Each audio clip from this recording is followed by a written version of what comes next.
The ship called Horizon's Edge moved through the darkness between stars. Captain sat in his chair on the bridge, watching the endless black through the main window. He had been a pilot for 20 years, and he had seen many strange things in space. But he had never seen anything like what appeared on his screen that morning. "Captain, we have something," said the young communications officer.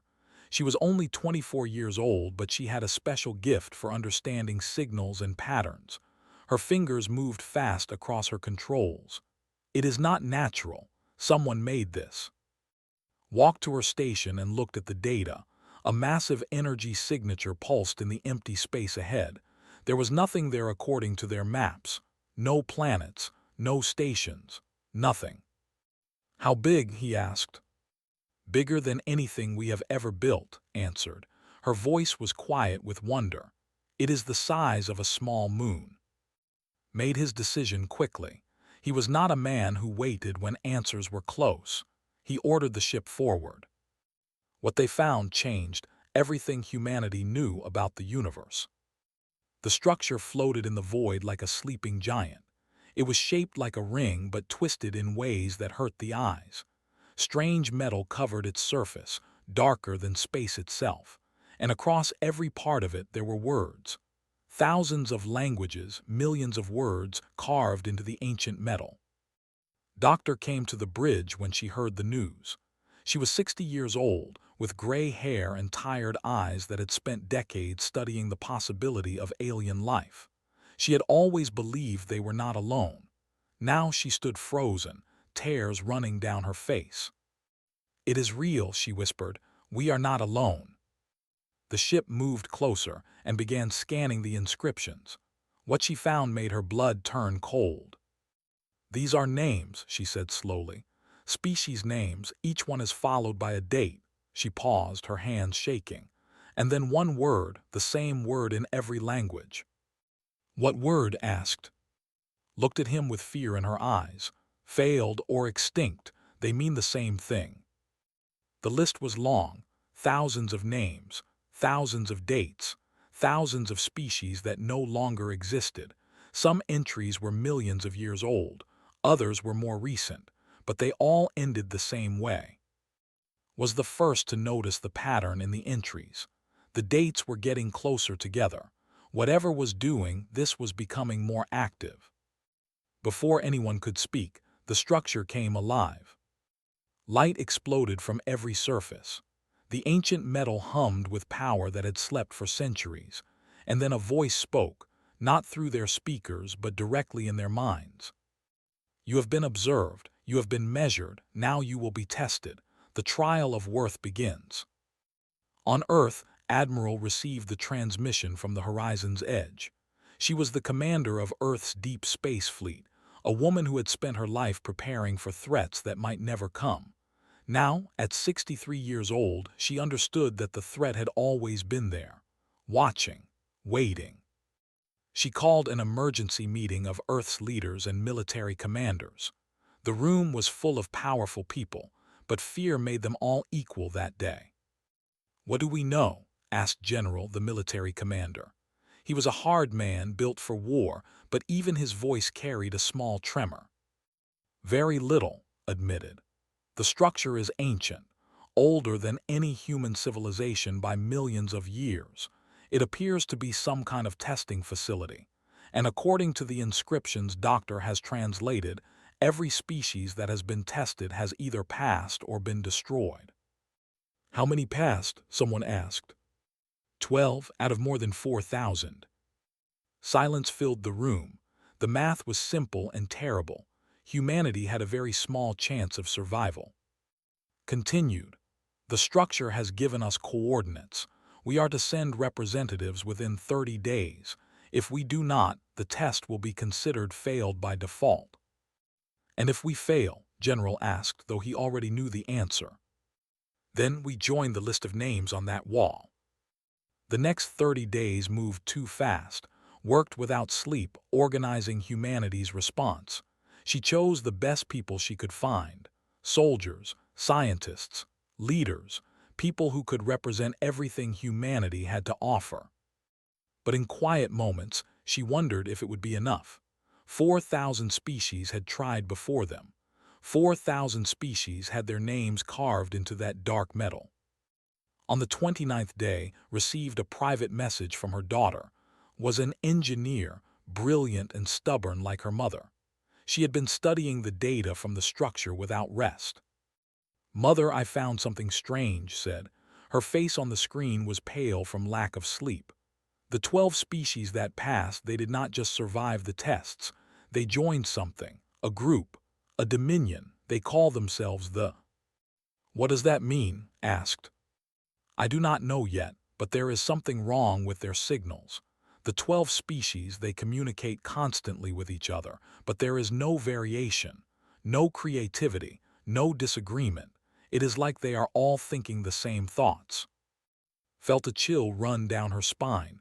Keep investigating. Tell no one else for now. On the 30th day, humanity's representatives boarded their ships and flew toward the ancient structure. Was among them, chosen for her ability to understand alien communication. Doctor went as well, unable to stay behind when answers were so close. As their ship approached the ring, it opened like a mouth welcoming them inside. The interior was vast and empty, lit by light that seemed to come from nowhere, and waiting for them at the center was a figure. It was not alive, not in any way humans understood. It was made of the same dark metal as the structure, shaped roughly like a person but wrong in subtle ways. Its face had no features except 2 points of cold blue light where eyes should be. "I am the Arbiter," it said, its voice echoing in their minds. "I have judged 4,127 species. I have watched civilizations rise and fall. I have seen empires that span galaxies turn to dust, and now I will judge you." Stepped forward. She was afraid, but she had learned long ago that fear was not a reason to stay silent. "Why?" she asked. "Why do you test us? What right do you have to judge whether we deserve to exist?" The Arbiter turned its cold eyes toward her. For a long moment it said nothing. Then, slowly, it answered. "Right is not relevant, power is relevant. We have the power to destroy you. Therefore, we have the right to test you. This is the law of the universe. The strong decide, the weak obey or die." "That is not law," said quietly. "That is just cruelty with a better name." The Arbiter stared at her. Something shifted in those blue lights, something that might have been interest or might have been anger. "Your species is unusual," it said finally. "Most do not question, most only beg. We will see if your questions help you survive." The lights in the chamber changed, and doorways opened in the walls. The first trial was about to begin. On Earth, Admiral watched the transmission cut to static. She stood alone in the command center, staring at the blank screen. "Come back," she whispered to the darkness. "Please come back." But she knew, deep in her heart, that nothing would ever be the same. Humanity had entered a game that had been played for millions of years, and the rules were written by those who had never lost. The test had begun. The Arbiter led the human representatives through halls that seemed to go on forever. The walls were covered with more inscriptions, more names of the dead. Doctor walked slowly, reading what she could. Each name was an entire civilization that no longer existed. Artists, scientists, lovers, dreamers, all reduced to a single line of text on a cold wall. "You will face 3 trials," the Arbiter announced. Its metal body moved without sound like a ghost made of dark steel. Each trial tests a different quality: strength, intelligence, character. Fail any trial and your species will be removed from the galaxy. "Removed," repeated. "You mean killed." "Removed," the Arbiter said again, as if the word meant nothing. "The galaxy must remain pure. Only worthy species may continue. This is the way it has been for 3 million years." They entered a massive chamber. At its center stood 3 doorways, each one glowing with different colored light: red, blue, white. Behind each door waited a trial that would decide humanity's future. The Arbiter pointed to the red doorway. The first trial is the labyrinth of flesh. It tests the body and the will to survive. Choose your champions. Commander stepped forward before anyone else could speak. He was 45 years old, a special forces soldier who had served in conflicts across human space. His face was covered with scars, and his eyes held the weight of things he had seen and done. Behind him stood 49 other soldiers, men and women who had volunteered knowing they might not return. "We are ready," said simply. The red doorway opened, and the soldiers walked through. It closed behind them with a sound like a tomb sealing. Inside they found hell. The labyrinth was alive. Walls moved and shifted, creating new paths and destroying old ones. The floor was wet with something that might have been water or might have been blood. And in the darkness, things waited. Creatures designed to kill, made from the genetic nightmares of 1,000 dead species. The first attack came within minutes. Something with too many legs and teeth like knives burst from a wall and killed 3 soldiers before anyone could react. Shot it, but 2 more appeared behind them. "Formation," he shouted, "protect each other." The soldiers formed a circle, backs to each other, weapons pointing outward. They had trained for this in a way, not for monsters in a maze, but for being surrounded and outnumbered. The principles were the same: stay together, watch each other, never give up.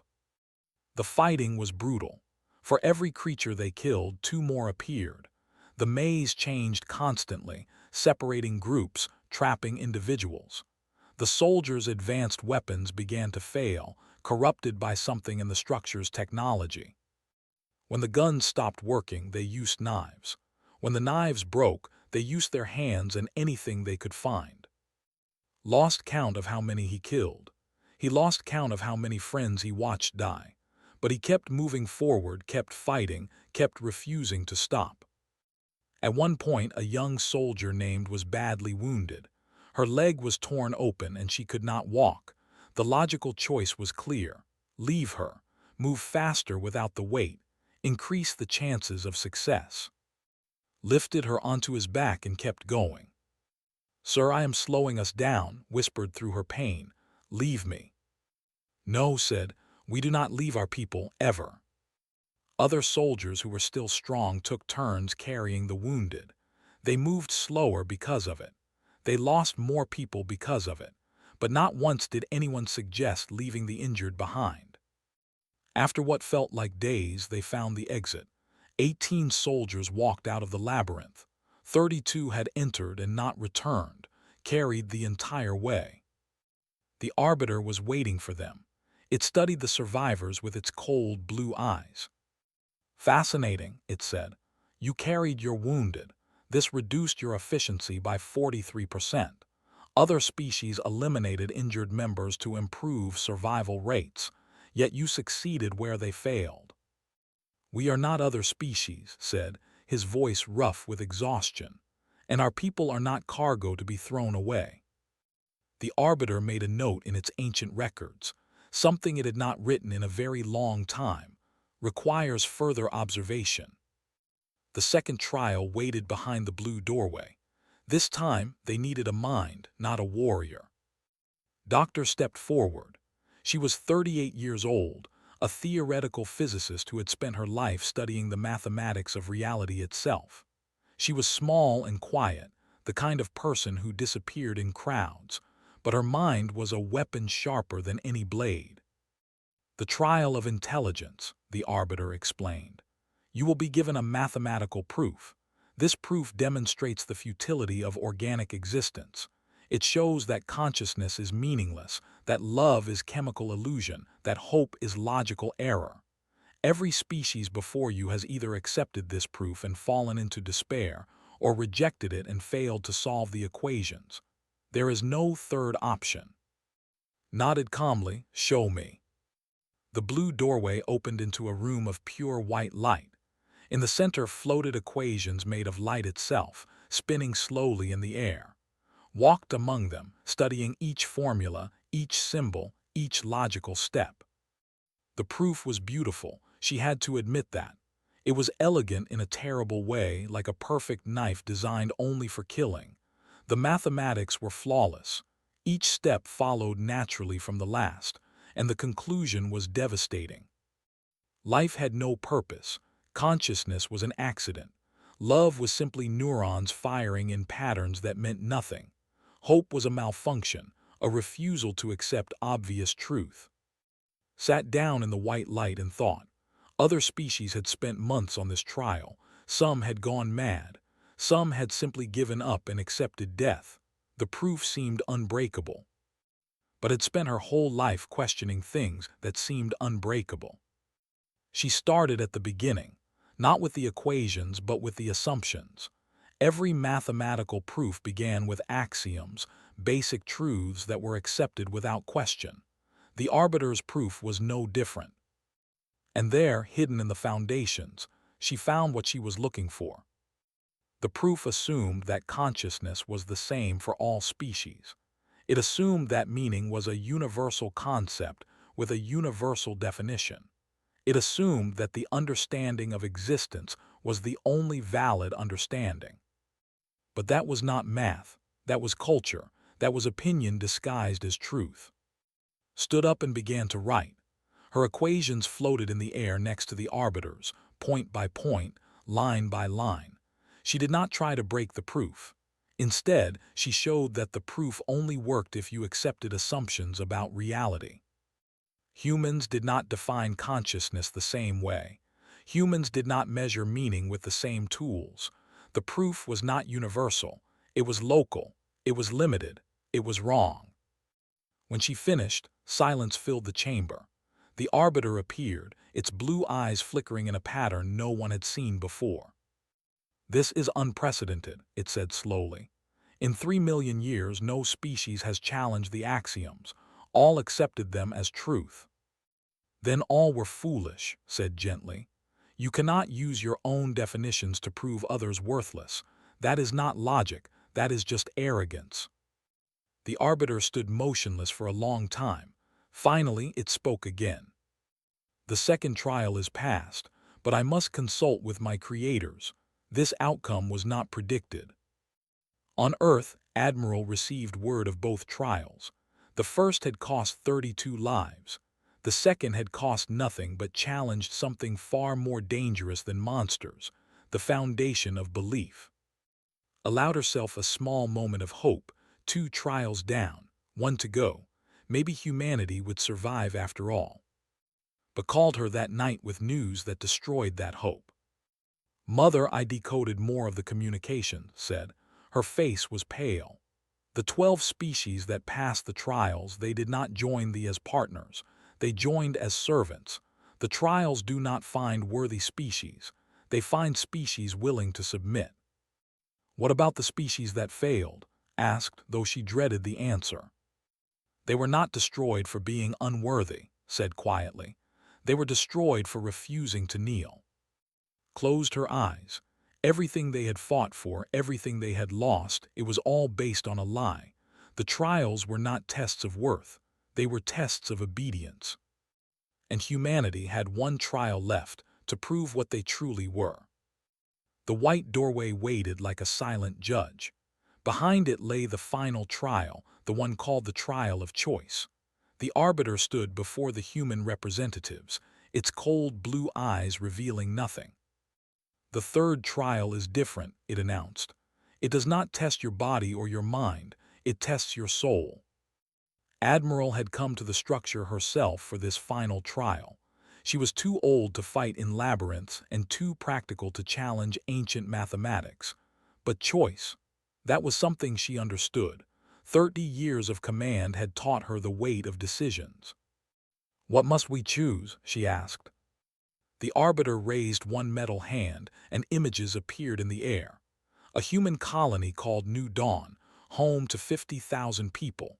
Families, children, farmers and teachers and doctors living their ordinary lives under an alien sun. "This colony exists under our observation," the arbiter said. "In 1 hour it will be destroyed. Every man, woman, and child will die, unless—" Felt her heart turn to ice. "Unless what?" Unless humanity accepts the covenant, you will join the Dominion as a protected species. You will follow our guidance. Your development will be monitored and controlled. Your dangerous impulses will be corrected. In exchange, your species will survive and this colony will be spared. Looked at the images of New Dawn. She could see children playing in a park, couples walking hand in hand, old people sitting in the sun, enjoying their final years. 50,000 lives held hostage by ancient powers who saw them as nothing more than leverage. What exactly does the covenant require? She asked carefully. The Arbiter's explanation was long and detailed.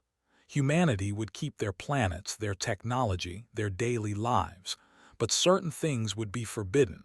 No expansion beyond approved systems, no weapons above approved levels, no cultural practices that the deemed dangerous. And what practices would those be? Asked from behind. Unpredictability, the Arbiter answered.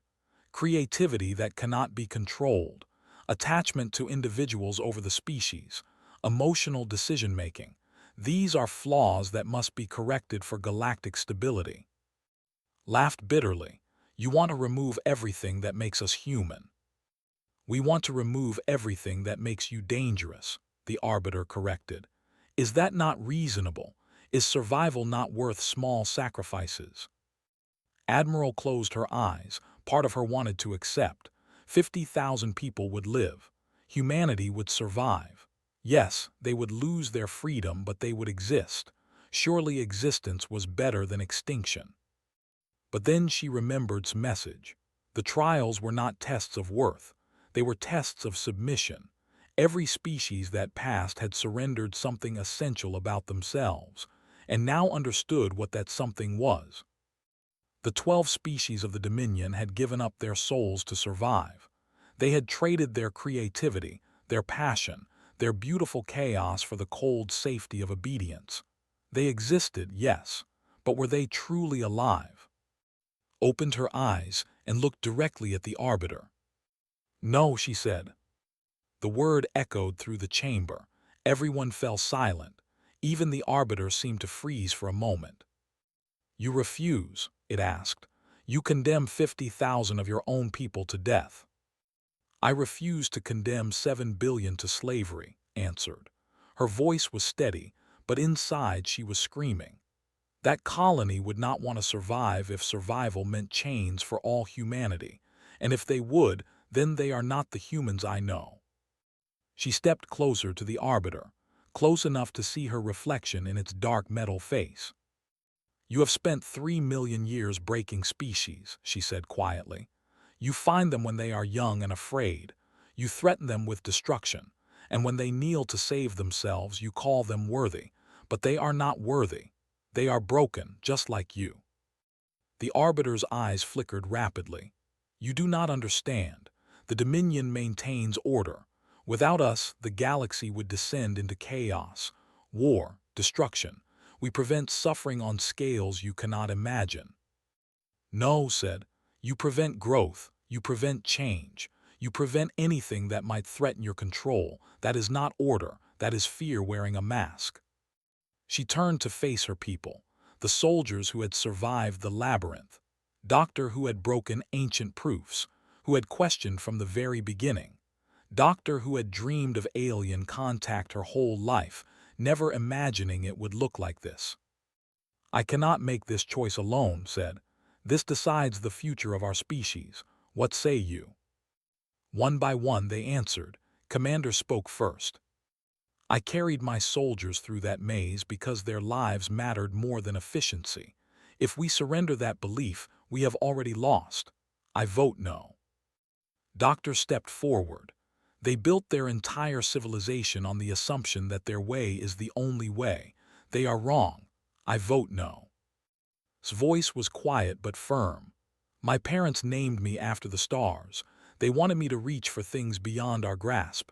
If we accept chains, we stop reaching. I vote no.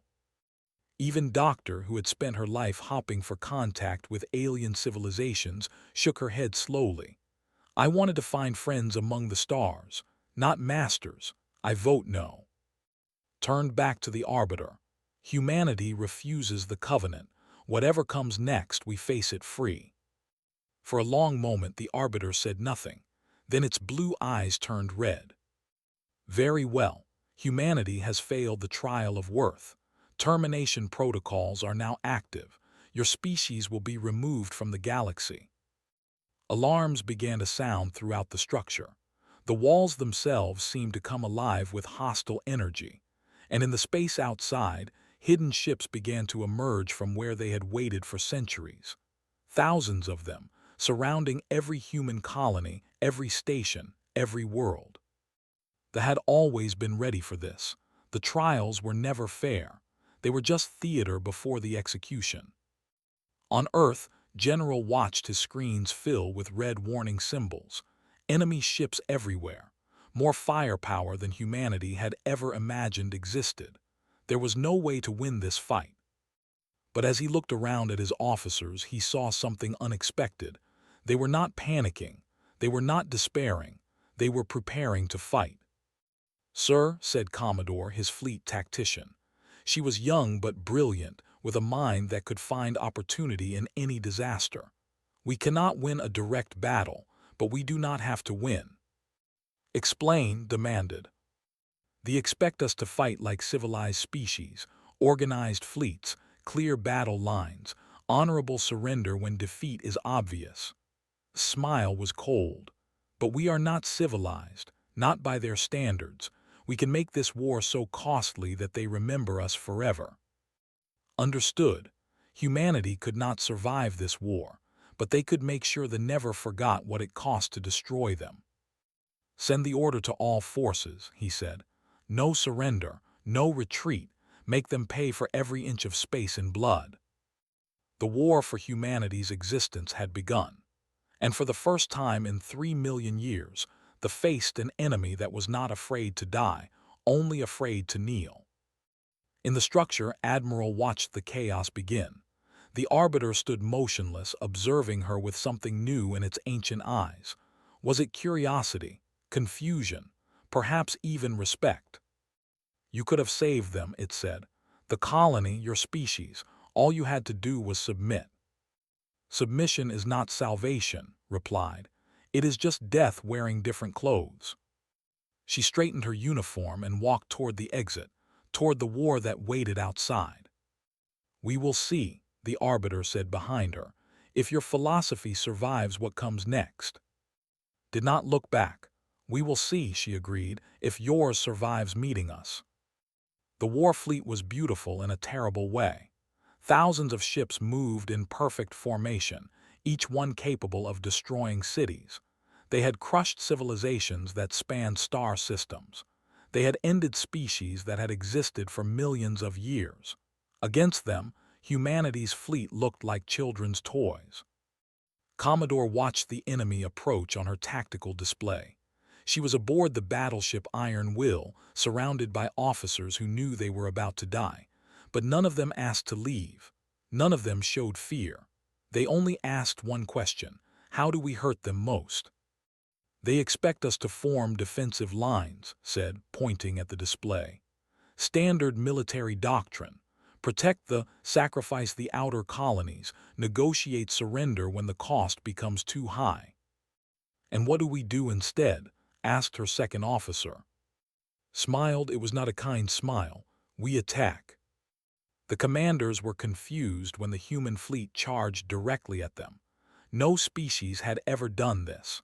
The logical response to overwhelming force was defense and eventual submission, but the humans were not being logical. The first wave of human ships crashed into the formation like wolves into a flock. They used old tactics, things they had never seen because they came from human history, from ancient wars fought on a small blue planet. They used surprise and speed. They targeted command ships instead of fighting fair battles. They rammed enemy vessels when their weapons failed. They destroyed hundreds of human ships in the first hour, but they lost dozens of their own, something that had not happened in over 100,000 years. "This is inefficient," reported one commander. "They are trading 10 of their ships for one of ours. They cannot sustain these losses. But the humans did not care about efficiency. They cared about making a statement. Every destroyed ship was proof that the unstoppable could be stopped. Every battle was a message to the galaxy. Someone fought back. On the colony world of Nu, Sargent prepared for invasion. The ships hung in orbit like moons of death, and everyone knew ground forces would come soon. The colony had no military base, no real weapons, just farming equipment and 30,000 civilians. But had been a soldier for 20 years. He knew how to fight with nothing. "We cannot beat them in open battle," he told his volunteers. They were farmers and teachers, shopkeepers and students. None of them had training. All of them had chosen to fight. But we do not have to. We just have to make every step they take cost them blood. He divided them into small groups. He taught them to hide and strike and disappear. He showed them how to make weapons from farming chemicals and mining equipment. He explained that they would not be fighting to win. They would be fighting to exhaust. When the soldiers landed, they expected quick surrender. Nu had no army, no defenses, nothing. But as they marched through the empty streets, explosions began. Attacks came from buildings, from tunnels, from nowhere. The enemy they could not see killed them in ones and twos, never standing to fight, never giving them a target. Led the resistance for 37 days. Every time the thought they had won, another attack came. Every time they cleared a district, more fighters appeared. The humans did not seem to understand that they were beaten. They did not seem to care. The commander on Nu requested additional forces. Then he requested again. Then again. A colony of farmers was consuming military resources meant for conquering star systems. "Why do they not surrender?" the commander demanded in his reports. "They cannot win.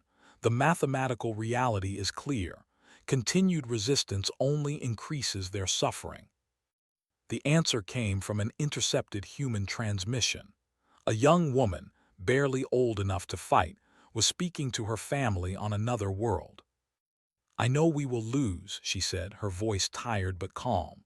"Everyone knows, but my grandfather told me stories about our ancestors.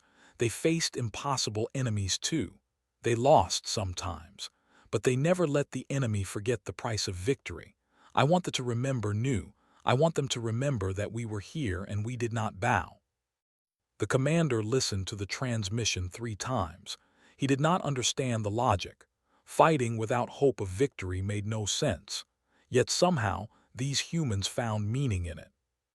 Meanwhile, Commodore was implementing the second phase of her strategy. She called it the Ghost Fleet. Instead of defending fixed positions, human ships scattered across the galaxy. They hid in asteroid fields and gas clouds and dead systems. They struck supply lines and retreated before retaliation could come. They sent false signals to confuse enemy sensors. They made the sea threats everywhere. They had spent 3 million years fighting organized wars against species that followed rules. They had never faced guerrilla tactics. They had never fought an enemy that refused to stand still and die properly. Their perfect formations began to break. Ships were pulled from the main fleet to chase ghosts. Commanders argued about strategy, something that had not happened in the military for centuries. Fear began to spread through their ranks.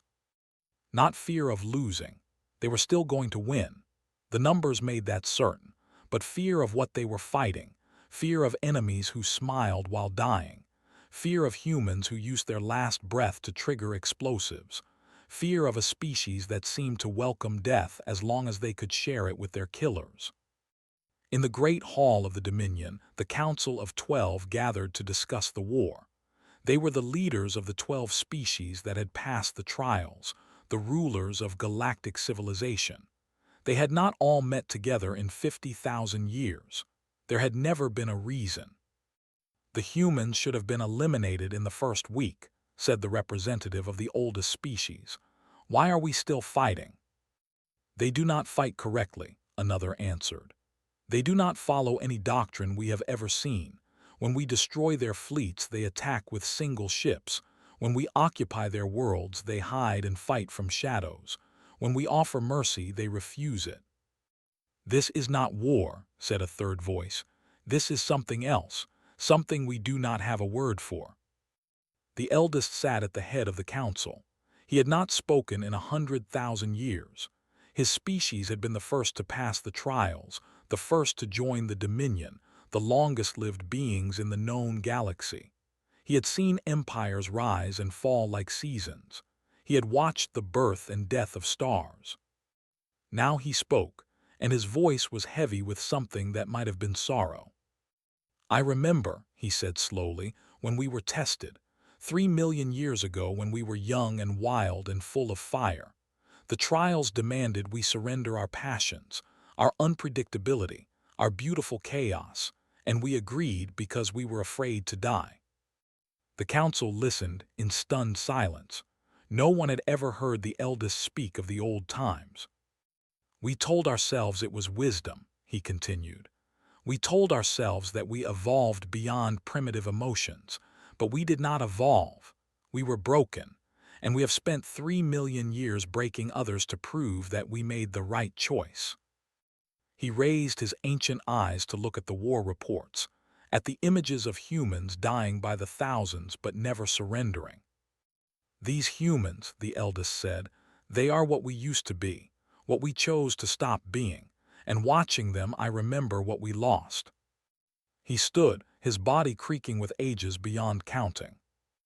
"We have made an error," he said, "not in the war, in ourselves, in everything we have done for 3 million years, and I do not know if it can be fixed, but I know that we must stop this war before we destroy the only mirror that has ever shown us what we truly are." The council erupted in argument. Some agreed, some were horrified, some called the eldest mad with age. But the seeds of doubt had been planted, and somewhere in the void between stars, humans kept fighting, never knowing that their refusal to kneel was already changing everything. Admiral stood on the bridge of her damaged flagship, watching her fleet die around her. The war had lasted 4 months. Humanity had fought harder than anyone expected, had cost them more than any species in history, had proven that humans could not be conquered easily. But they were still losing. Slowly, inevitably, they were losing. She was preparing to give the order for a final attack, one last charge that would be remembered in songs if anyone survived to sing them, when her communications officer interrupted. "Admiral, we are receiving a message from the Dominion." "I am not interested in surrender terms," said. "It is not surrender terms, Admiral, it is a request." Turned confused. "A request for what?" "A meeting, just you and their eldest, alone, no guards, no weapons. They say they want to talk." Every officer on the bridge told her not to go. It was a trap, they said. They wanted to capture her, break humanity's leadership, end the war quickly. Listen to all of them. Then she got in a shuttle and flew to the meeting point anyway. "If they wanted to capture me," she said before she left, "they could have done it at any time. They have the power. This is something different." The meeting place was a small station in neutral space, far from the battle lines. The eldest was waiting for her when she arrived. He looked ancient in a way that had nothing to do with physical age. His eyes held memories of things that had died before Earth existed. "You came," he said. His voice was gentle, nothing like she expected from a leader of conquerors. "You asked," she replied, "though I cannot imagine why. Are you here to offer surrender or to demand it?" The eldest was quiet for a long moment. Then he did something that shocked her completely. He bowed. "Neither," he said. "I am here to apologize." Did not trust her ears. Apologize.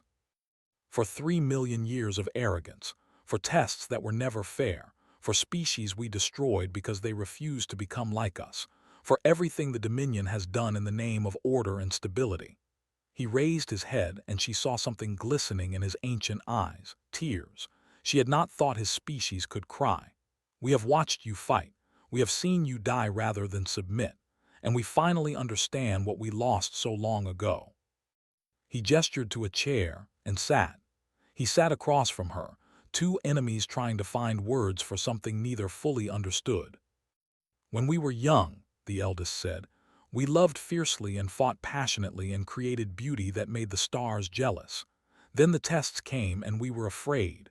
We chose survival over everything else, and in surviving we killed the best parts of ourselves." "Why are you telling me this?" asked. "Because you are the first species in 3 million years to make us remember what we were. Your soldiers carry wounded friends through impossible trials. Your scientists challenge truths that we declared absolute. Your leaders refuse bargains that would save millions because they will not sacrifice the soul of their species." He leaned forward, his voice breaking. "You are everything we gave up, everything we have tried to destroy because seeing it reminded us of our shame." Thought about the war, about carrying his soldiers through the labyrinth, about breaking ancient proofs with simple questions, about and his farmers fighting for 37 days on new, about every human who had died refusing to kneel. "We did not fight to teach you a lesson," she said finally. "We fought because it was right, because our people deserved freedom even if they could not keep it, because some things are worth more than survival." The eldest nodded slowly. "That is the lesson. We have spent eternity trying to prove that logic conquers all, that emotion is weakness, that attachment is inefficiency. And a species we considered primitive has shown us that we are wrong, not through arguments but through actions. You taught us by living what we forgot." He stood and walked to a window that showed the endless stars. "The Dominion is ending," he said. "Not because you defeated us in battle, but because you defeated us in spirit. The Council is divided. Species that have followed us for millions of years are questioning everything.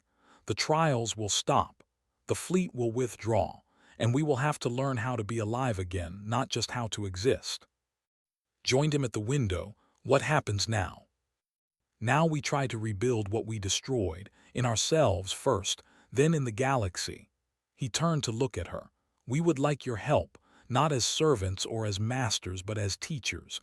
You remember things we have forgotten: compassion, hope, the courage to be irrational when logic says to surrender."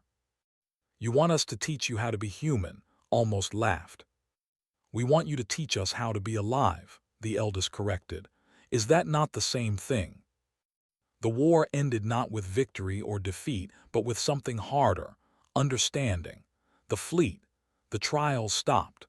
The ancient structure that had tested thousands of species went dark for the first time in 3 million years. There was no celebration on Earth. Too many had died for celebration. But there was something else, something quieter: relief and hope, and the strange, wonderful feeling of having proven something important. 50 years passed. The galaxy transformed slowly, like a patient waking from a long nightmare. The Dominion dissolved, replaced by a true alliance of equals. The 12 species that had once ruled as hollow masters learned to feel again, to disagree, to create art that had no purpose except beauty. Doctor spent her final years leading a project to remember the dead. The ancient structure became a memorial, its walls inscribed with not just names but stories.